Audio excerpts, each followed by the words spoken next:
মনোহরের বিয়ে হয়েছে আজ ১ বছর হলো। স্ত্রী মালিনীকে নিয়ে শহরে থাকে, সেখানেই চাকরি মনোহরের।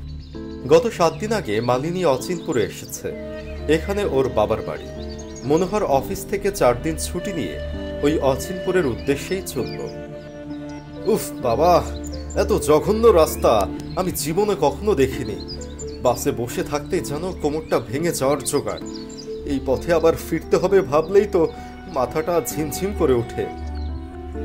বড় রাস্তা থেকে নেমে বনের ভেতর দিয়ে চিকন পথ, সেই পথ ধরে এগোতে লাগলো মনোহর। চারদিকে তখন পাক পাখালির কিচির মিচির ডাক। দুই পাশের ঘন ঝোপঝাড়ের ভেতর থেকে মাঝে মাঝে দুই একটা পাখি ডানা ঝাপটে উঠছে। বাহ, পথটা তো বেশ সুন্দর আছে, একেবারে চারদিকে সবুজের সমারোহ যাকে বলে। আর বেশ বড় বড় গাছও আছে দেখছি। যাক, অ্যাটলিস্ট এই দিক দিয়ে পথের কষ্টটা ভুলে থাকা যাবে।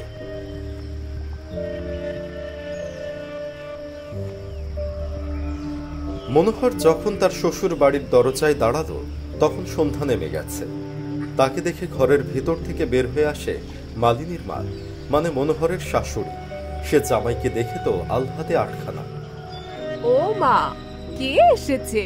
কই রে মালিনী, দেখে যা কে এসেছে। মনোহর ঝুঁকে পড়ে শাশুড়ির পা ছুঁয়ে আশীর্বাদ নিল। ভালো আছেন মা? হ্যাঁ, এই আছি কোন রকম বাবা। তো পথে আসতে তোমার কোনো অসুবিধা হয়নি তো? না, তেমন কোনো অসুবিধা হয়নি, তবে রাস্তার অবস্থা তো বেশি ভালো না। বাসে আসতে গিয়ে একটু কষ্টই হয়ে গেছে। হ্যাঁ, পথটা বেশি ভালো না। যাক, এখন হাত মুখ ধুয়ে বিশ্রাম করো। অনেক কষ্ট গেছে বুঝতে পারছি। হাতের ব্যাগটা শাশুড়ি নিয়ে নিল। এরপর মনোহর ঘরের ভিতরে ঢুকে গেল। হাত মুখ ধুয়ে বিছানায় শুয়ে আছে মনোহর। এই সময় একটা প্লেটে বেশ কিছু ফল আর জল খাবার নিয়ে মালিনী এসে ঢুকে। কি গো, এতদিনে বুঝি আমার কথা মনে পড়লো? আমি না থাকলে তো ভালোই থাকো মনে হয়, তাই না? কি যে বলো না তুমি, যদি তাই হতো তবে কি আর তোমাকে নিতে আসি? তাহলে এত দেরি করে এলে যে? আমি না তোমাকে বলে এলাম যে ২-১ দিনের ভিতরেই চলে আসবে। আরে বললেই কি আসা যায়? অফিসে আজকাল কি পরিমাণে যে প্রেসার যাচ্ছে তার কি বলবো। অনেক কষ্টে ৪ দিন ছুটি নিয়ে এসেছি। যাক, ওসব কথা এখন রাখো। নাও, এই নাও খাবারগুলো খাও। অনেক কষ্ট করে এসেছো, ক্ষুধাও পেয়েছে নিশ্চয়ই। সত্যি মনোহরের অনেক ক্ষুধা পেয়ে গিয়েছিল। খাবারগুলো বেশ ঝটপট করে খেয়ে শেষ করে দিল। ঘরের ঠিক কাছেই একটা চায়ের দোকান। নাস্তা শেষে সেখানে গিয়ে বসলো মনোহর। ওকে দেখে একটা মাছ বয়সী লোক উঠে এলো। আরে মনোহর নাকি? তা কখন এলে? সনাতন কাকা না? হ্যাঁ, কেন মনোহর, চিনতে পারছো না? হ্যাঁ কাকা, চিনতে পেরেছি। এই সন্ধ্যার দিকে এসেছি। আসলে অনেকদিন দেখা সাক্ষাৎ না হলে তো সবার মুখ ভুলে যাওয়ারই কথা। হ্যাঁ, তা অবশ্য ঠিক বলেছ। অবশ্য এখানে যে সুখে আসবে সেই সুখই তো নেই। মানুষটা আজ কত বছর যাবৎ জেল খাটছে, ছাড়া পাবে কিনা তারও তো কোনো নিশ্চয়তা নেই। জেল খাটছে? কে জেল খাটছে কাকা? আপনি কার কথা বলছেন? ও ইয়ে, মানে না, আমাকে একটু বাড়ি যেতে হবে বুঝলে মনোহর। তোমার সাথে পরে কথা হবে, আসি। সনাতন এক প্রকার পড়িমড়ি করে চলে গেল। মনোহর কিছুই বুঝতে পারল না। তার শুধু মনে হলো ওই সনাতন কাকা তার থেকে কিছু একটা লুকিয়ে গেছে, কিন্তু কি এমন কথা লুকালো তা বুঝতে পারল না মনোহর। কার জেল খাটার কথা বলছেন এই সনাতন কাকা? আমি তো এই সম্পর্কে কিছুই জানি না। আর কেনই বা আমার কাছ থেকে কথাগুলো লুকিয়ে গেল? বিষয়টা তো জানতে হবে। আর চায়ের দোকানে সময় না কাটিয়ে ঘরে ফিরে এলো মনোহর।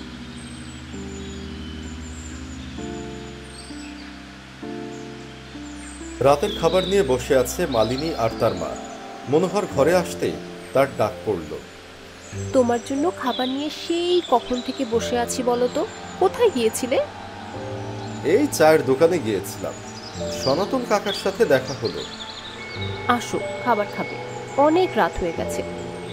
খাবার খেতে খেতে মনোহরের মাথায় সনাতন কাকার বলা কথাটা ঘুরপাক খেতে থাকে।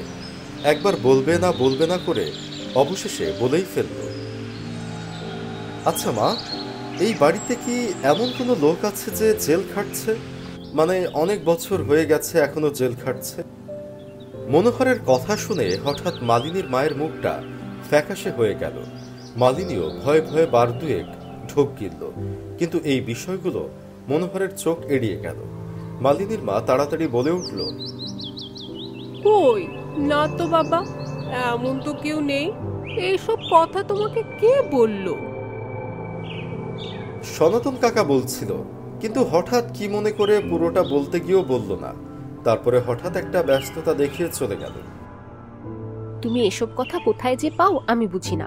যত সব লোকও হয়েছে, যাকে তাকে আলতু ফালতু কথা বলে। তুমি তাড়াতাড়ি খাওয়া শেষ করো তো, এসব কিছুই না। মনোহরের মনে সন্দেহ দানা বেঁধেও আবার ভেঙে গেল। সে আর এই বিষয়ে কোনো চিন্তা না করে তাড়াতাড়ি খাওয়া শেষ করে উঠে পড়ে।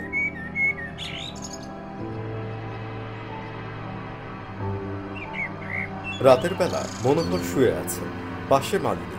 মনোহর মালিনীকে বলে, কাল সকালে আমাকে একটা জায়গায় যেতে হবে। মানে আমার অফিসের এক প্রাক্তন কলিগের গ্রামের বাড়ি এই কাছে। ভাবছি এত দূরে যখন এসেছি তখন লোকটার সাথে একবার দেখা না করে গেলে হয় না। ঠিক আছে, তবে সন্ধ্যা হবার আগেই চলে আসবে। কিন্তু রাত বিরেতে বাড়ির বাইরে থাকা আমার ভালো লাগে না, বড় ভয় করে। আচ্ছা বাবা, আচ্ছা, সকাল সকাল যাব আর সন্ধ্যা হবার আগেই চলে আসব।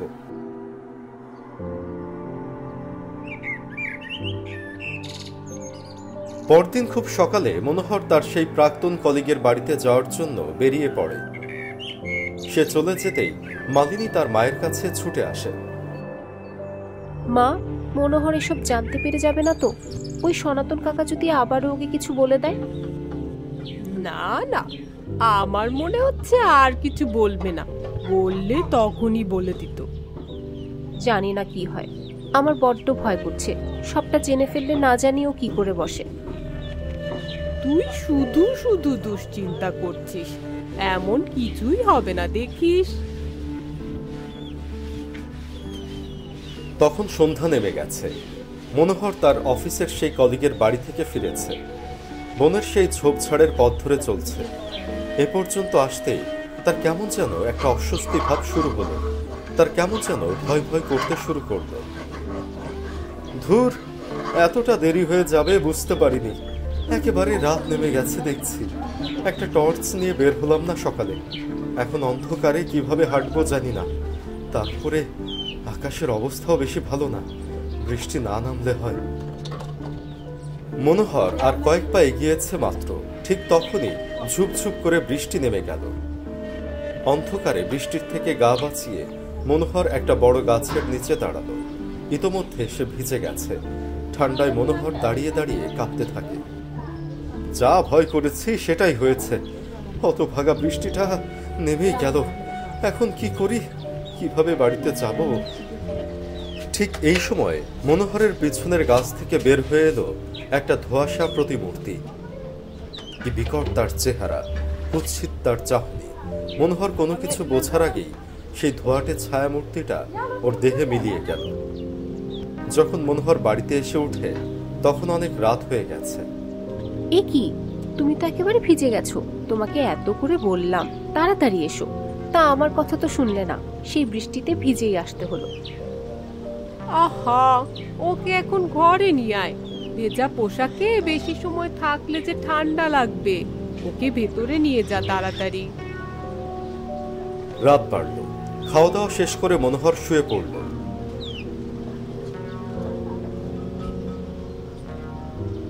কিন্তু আসল ঘটনা ঘটল শেষ রাতের দিকে। মালিনী বিছানার পাশে হাত দিতেই বুঝতে পারে মনোহর তার পাশে নেই। চমকে উঠে সে দাঁড়িয়ে পড়ে। এরপরে সারা বাড়ি তন্ন তন্ন করে খুঁজতে থাকে, কিন্তু কোথাও মনোহর নেই।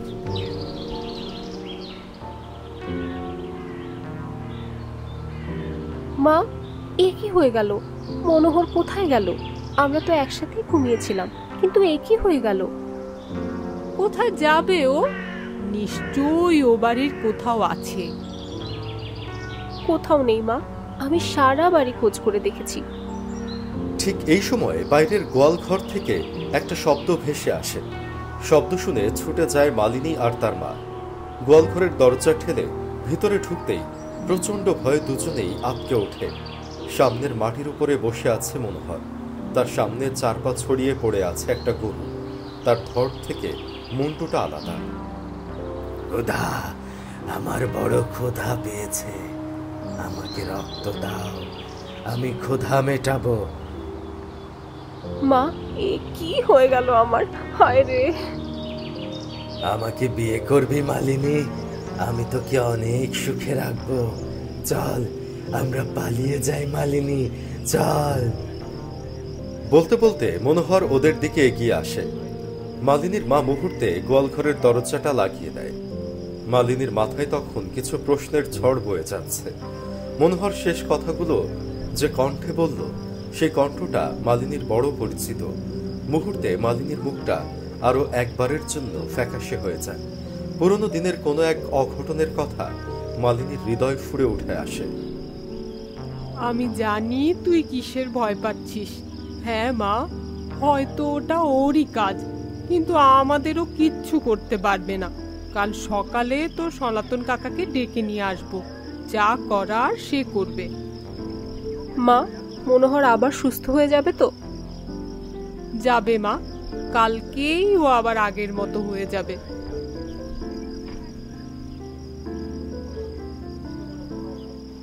সকালে সনাতন কাকাকে ডেকে আনা হলো। সে সবটা শুনে একটু চিন্তা করল। এরপরে গোয়ালঘরের বাইরে থেকে সবটা দেখল। এতে তার কপালের চিন্তার ছাপ আরো বেড়ে গেল। আমার মনে হচ্ছে তোমরা যে ভয়টা পাচ্ছিলে সেটাই হয়েছে। ওই ঘটনা লুকিয়ে রাখতে পারবে না। এখন সময় এসেছে ওটা মনোহরকে বলার। আমি নিজে ওকে সব বলবো, আর কোনো কিছু ওর থেকে লুকাবো না।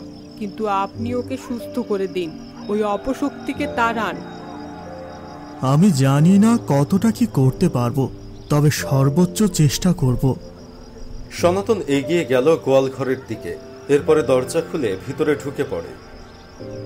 তাকে দেখেই হিংস্র বাঘের মতো গোঙাতে থাকে মনোহর, কিন্তু সনাতন ভয় ডরহীনভাবে দাঁড়িয়ে থাকে। বল বল, তুই কে? কেন এসব করছিস? আমি তোর বাধ্য নই যে তোকে সবটা বলতে যাব। তাই বুঝি? নে তাহলে মর এবার। এই বলে সনাতন তার হাতে থাকা কিছু সরিষা পোড়া মনোহরের দিকে ছুঁড়ে মারে, কিন্তু তাতে কিছুই হয় না ওর, বরং আরো হিংস্র হয়ে ওঠে। ওর দিকে এগিয়ে আসে। বাইরে থেকে এক দৃষ্টিতে তাকিয়ে দেখতে থাকে মালিনী। আমাকে বশ করবি তুই? কোনোদিন না। আমাকে বশ করেছিল ওই মালিনী, এখনো আমি ওর হাতে বশ হয়ে আছি। আমি ওকে নিতে এসেছি। আসো মালিনী। মালিনী ছুটে গিয়ে সনাতন কাকার পাশে দাঁড়ালো। তারপরে মনোহরকে উদ্দেশ্য করে চিৎকার করে বলে উঠল, জীবিত থাকতে আমি কখনো তোকে পাত্তা দেইনি, এখনো দেব না। থুথু মারি তোর গায়ে। মালিনীর কথা শেষ হওয়া মাত্র সনাতন তার হাতে থাকা বাকি সরিষা পোড়াগুলো ওর দিকে ছুঁড়ে মারে। এবারে ওর গায়ে দাউ দাউ করে আগুন জ্বলে উঠল, আর কিছুক্ষণের ভিতরে আগুন সহ একটা অবয়ব মনোহরের শরীর থেকে বেরিয়ে এলো, আর ওর সামনেই পুড়ে ভস্ম হয়ে গেল। মনোহরেরও জ্ঞান ফিরে এলো।